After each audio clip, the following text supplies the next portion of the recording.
खुमन की मियेंग मखादा बिष्णुपुर डिस्ट्रिक्ट की अरामबाई टेंगोल की मकोक थोंबा सिंगना सेंग बेग अहुम इमुंग अमगी चाखुमदा संगबा पोचै खरा यावना निंथौजम अंगमबगी इमुंग मनुंग दा मतेंग पांखरे पनबयाई अंगमबा बिष्णुपुर डिस्ट्रिक्ट की मनुंग सन्ना लेबा थांगा करांगदा चलिबा था असिगी तांग अनिगी नुमिदांग वायरमदागी थोखिबदगी हंजिलक्तबदगी इमुंग मनुंगना हानगुम लोकताक तंगा फाबा चतखिबगुम खंदुना लेरगा नोंगानबदा पुंग अहुम ताबा हंजिलक्तबदगी थीरबा मतुंग नोंगानबा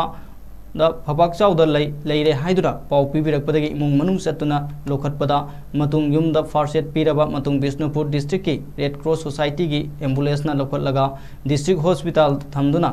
लाइंग पथाप चथरे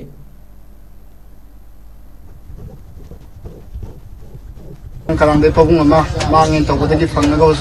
hospital da district hospital leiba pabung duijumda akhoi angamba mate patengulosing na hajin naraga akhoi mateng pangboi mami amne hojik leiba fibam se akhoi hojik thanga karang hojik sang dubi tawre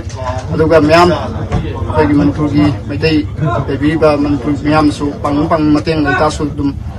yum tu satlaga dum pangbi yagani hojik akhoi tengoloi akhoi si kanate por ani sang le son su tengoloi akhoi gi commander sing amasung tengoloi sinau su matak tas lai